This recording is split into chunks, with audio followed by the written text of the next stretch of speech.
Hey everybody, welcome back to Life with Lolo. It is Wednesday, so it is time for our weekly recap of Black Ink Crew Chicago.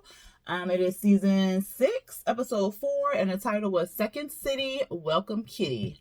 I am playing around with my new phone, so I am testing out the features on it finally. So I like this black and white background. What y'all think? Anyway, let's just jump into this episode. It really wasn't much really going on, and it seemed like it was a separation of the two shops, basically. So like the storylines didn't really intertwine or anything like that. So we'll just jump right to it. I'll start with the insignificant stuff, which was Ryan and his crew. So we see Ryan, he finally got an apartment. He not living in his shop anymore or whatever like that. What was kind of irritating was like they was all acting like Ryan couldn't afford an apartment and stuff. Talking about, oh, I'm so proud of you. You doing big things and stuff. And I'm like, it's not like that man ain't had the money to buy an apartment. He basically didn't buy an apartment because he wanted Rachel to feel sorry for him and take him back into the house. So it's not like he couldn't afford it. He just chose not to get an apartment for other reasons. So I was just like, whatever. But anyway, the view from the apartment was dope. Like you could see the whole city of Chicago or whatever, like the water and all that. So it was real dope where he was living at. Four and Don was helping him move in. His mom was helping him or whatever. Don, not Don. Jesus. Ryan's mom was like, well, you need to jazz up the place, put some pictures in here or whatever. Why she get that man pictures of him and Rachel? Mama, they over. Like, they share 2 children together, but they is over. Like, no, mama. Don and Four, like, no, mom. You can't have these pictures up in here. This is the bachelor pad. Like, no. And so, Ryan was like, well, you know, that's the mother. They're like, no, man, no. So then, Don get the bright idea to be Ryan and Four's wingman or whatever. So he wanted to take them out. We see Ryan in later scenes, saying he had that him moving into the apartment, he finally got a good night's sleep, that, you know, he is happy that he's out of the apartment, not out of the apartment, out of sleeping in the shop or whatever like that. He was like, he can't believe he showed us where he was sleeping at. And again, I'm like, dude, you wasn't home, like you was homeless, but you made a choice to be homeless. So it's not like you were homeless, like you couldn't afford to buy a home. I'm not going to go into it again. But anyway, he said him moving into the apartment was therapy to him. And he felt real good that he was able to, you know, get the place and have a home for his sons and stuff like that. And he was taking a shower, you know, he was wetting his baby hairs and stuff. And he looked good. I said, okay, Ryan, okay. Like he was looking real good, and he had his hair down. Oh, I love when his hair is. Oh, he looks so fine. But anyway, at the end of that scene, he had put like the pictures of him and Rachel in like this box or whatever. I don't know if it was like a box to go out to trash or it was just like a box he was saving to unpack later on, but whatever. But he did say that he was happy, that he was happy and free, that him and Rachel finally came to terms with their relationship, and he felt like he was free and that he could just do whatever, like he was happy and he was just going to live his life and he wasn't going to go back. So I guess that was like a conclusion. Next we see Don and Ashley, because I'm just doing the Black Ink. Jesus, why do I always do that? The 9 Meg crew. So Don and Ashley, she rushing to work. She telling us how she booked them busy in her shop and stuff like that. And they show like little scenes of her curling hair, washing hair, and doing all stuff. Like she got like a studio where it's just like the, you know, like probably like a room, maybe like a little bit bigger than this. And she just styling hair and stuff like that. So she her own boss and running her own business. I like it. So she booked busy. She running late. She running him her schedule and stuff, and he was like, you know, well, speaking of schedules and stuff, you know, me and the boys, we going out on Friday. And she was like, he was like, yeah, you know, I'm gonna be the wingman. He was like, yeah, you know, because I'm trying to get them out there so they can, you know, find some ladies and stuff. And she like, what do you know about finding some ladies? And that is inappropriate for you to be, you know how Ashley do. So she going in, and he like, come on, man, come on, I didn't learn my lesson, like I ain't doing nothing. And she basically was like, okay, so what's good for the goose is good for the gander. So I know you out here looking at women and telling them they look good or whatever like that. Just know me and my friends gonna do it too. I was just like, Ashley, what's the problem? I mean, I understand what her issue is because Diane is a serial cheat. Was a serial cheater. So I understand what her apprehension is or whatever.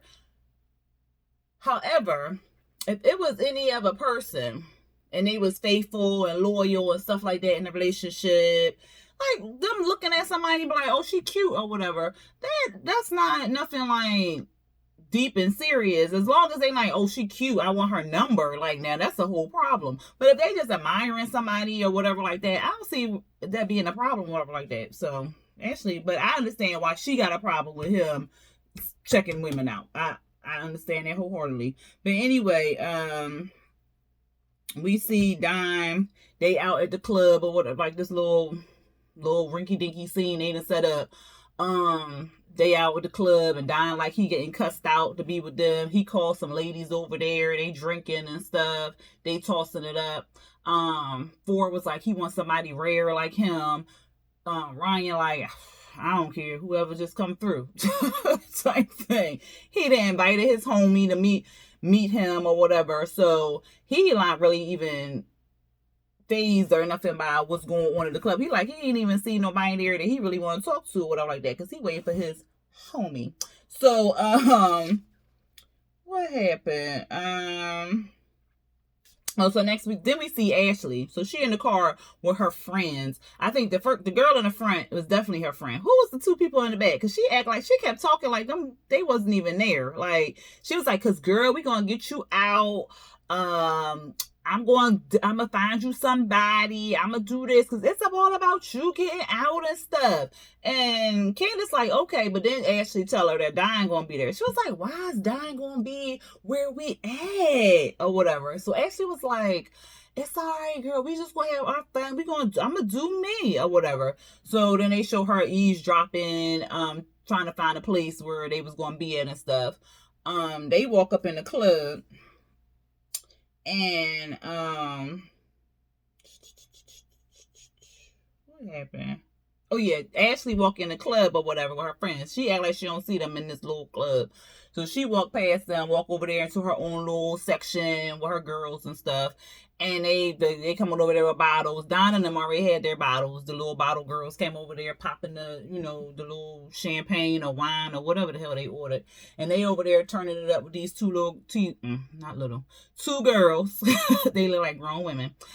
These two girls dancing, and then there was some other people dancing. And it looked like Second City was there too. I'm not 100% sure on that because it flashed on them real quick. But I think they was there partying with them too. But Don see her and he like, what is going on?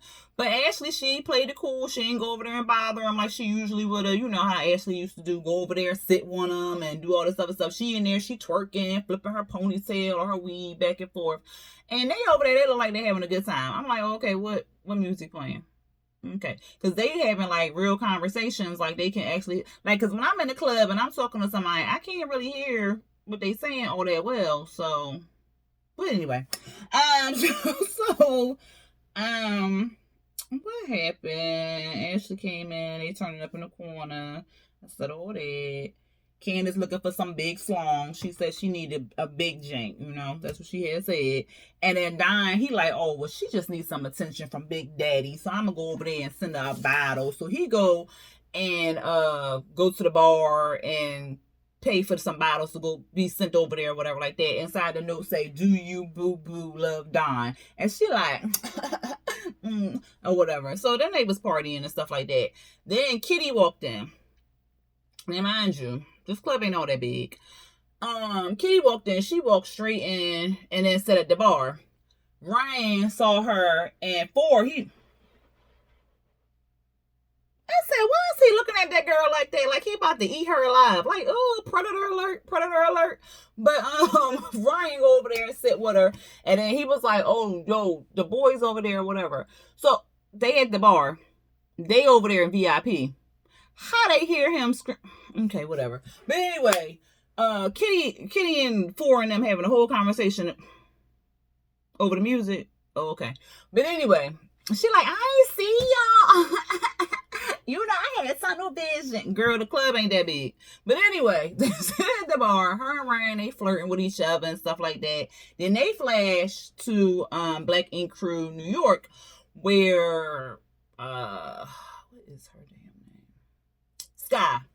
Sky had busted out Kitty saying that she was dating Ryan, and then Caesar had fired Kitty, and then what's her name? Taji.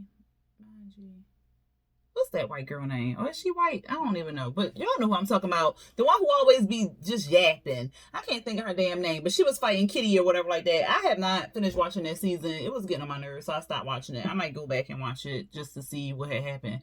But anyway, so Ryan was like, well, we just friends, whatever like that. I don't know what's going on between her and Caesar, but me and her, we just homies or whatever like that. That ain't what it looked like. Because they was flirting real hard. She was cheesing so hard. I said, girl. And Ryan was looking like he was about to lick her up and down. And child. But anyway, so she was like, they was basically about to go club hopping and stuff like that. He was like, well, we go to the next club. You know, it'd be early morning. You just know you're going to be cooking breakfast or whatever. And she was like, okay, well, let's go to the next club. He was like, no, I'm serious. She was like, okay, I'm serious too. He was like, oh, okay, well, check please, you know, whatever. All right, I'll see y'all later. And then Don, he like, oh, okay, big man, all right. He throw his damn jacket. I said, Don is a freaking fool. So Don throw his jacket on her, and they go on and outside the door or whatever like that. And, oh, that's another thing. The guys over there in the corner chopping it up or whatever like that. Ryan gonna shout out to Ashley and them. Y'all look like a fake ass In Vogue. And they put in the edit of them laughing. How you in the club and you screaming? Okay. And they heard, girl, stop. But anyway, Second City. So in the beginning, we see Char and Plug. They talking. He talking about he gonna take her to a ball. They voguing and stuff like that and whatever. It was a cute little scene. Drea come in, and so of course they start talking about what happened the night before where everybody was fighting. They showed this unseen footage where Charmaine had calmed everybody down or whatever about that. Everybody walked away, you know, feeling good and stuff like that. And Drea was like, you know, we went on a couple dates and stuff like that, but I don't know why he tripping and stuff because we not nothing serious. And you know, but I deserve love because I've been single for 6 years. And Jess was like, okay, that's cute and everything, but all these men in Chicago, you couldn't find nobody out there to date other than who you work with. And she was like, so now I'm the problem. And they was like, no, but your art should come over like before your relationship. Like, don't be what is it, pissing and eating when you should at or some shit. I don't know. No, I said it all wrong. What the hell I just say? Oh, child.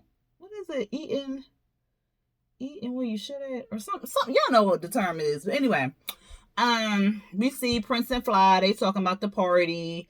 Because Prince didn't come to the party or like that. So he was like, oh man, I missed the party. What was happening or whatever. So Fly was telling them, Prince is a fool. He was just all his counter whipped cream. What? I said, if he don't calm down, but it was funny. But so he basically, Fly was basically telling him what's going on, and he was just like, he don't F with Zach like that, you know, Zach a bitch, he a punk or whatever like that. And he was like, cause he coming at me over some girl, and I got more to think about. I'm the oldest of 9, I'm holding down the fort, ain't nobody else doing what I'm doing, I'm trying to get out the hood, I'm on parole, if I get in trouble again, I'm going straight to jail, and I'm not trying to mess up this opportunity or whatever. Now he was basically like he trying to get out the hood. Prince was like, yeah, man, I feel you. So then Zach, he shows up at Drea's spot, and he was like, everybody, you know, I reached out to everybody, ain't nobody come call me back or whatever. And she was like, cause they uncomfortable with what you did because you was acting a fool and stuff. So he basically trying to put restrictions on her, and she like, why you over here claiming, what she say? Yeah, why are you claiming something that ain't yours? Like, why are you trying to put all these stipulations on me? And he said, I'm trying to protect you. I'm trying. She was like, how you protecting something that ain't yours? Like, what is you doing? Like, you need to chill out. So I can't just be twerking over here with my homies and stuff like that. And he was like, no, you need to be on me and whatever. And she was like, really? Like, I don't have this stuff and blah, blah, blah. She talking all this rah, shit. But then next scene, we see them, the clothes on the floor, they in the bed together. So they just finished, they bow chicky wow wow. So they finished doing all that. And then she basically like, well, let's just keep it quiet and not say nothing at work and all this other stuff. First of all, Zach is too immature to hold stuff like that. He can look like he can't hold water. Child, stop. He looked like he just got off the breast. Like, stop. Like, he just, so how old is this boy? Because he is, I don't even understand why she would trust him with something like that. He's just, he was irritating. But, what happened? So then we see Plug, he in there with these boots was hot. I think they was thigh highs. Was they thigh highs? But he didn't really have no thigh because he's small. So they was them was some badass boots. Child, I would fall just looking at them. But, he did like a couple backflips or whatever like that, and then they recorded them and stuff. Fly was coming in there, not Fly. Fly's dad was coming in there with to get a tattoo like of a gorilla with a stogie in his mouth and stuff like that. His dad just got out of jail a week ago, so of course they gotta do that whole little story, like, again, how he not trying to get in trouble and all this other stuff because, he holding down the fort, which I really find is unfortunate because, like, just because you're the oldest child does not mean you gotta provide for the rest of your whole family. Like, what they can't do for themselves, like, that just irritates so bad. Like, why do they put all that pressure on the oldest child? Like, just, I don't know. It's just, oof. But anyway, the tattoo came out real dope. His dad was happy with it and stuff like that. I thought it was real shady. Why are the producers asking that boy what his dad do to get in jail and stuff like that? That ain't none of y'all damn business. He told him just like that too. Like, I'm not sharing that with y'all. If y'all want to know, y'all better ask my daddy. Bet you they didn't. But what we say? Then we see the last scene. Second City, they all hanging out and talking. Zach come in. Soon as Zach come in, everybody got quiet. So, like, it's it's tension all up in the air.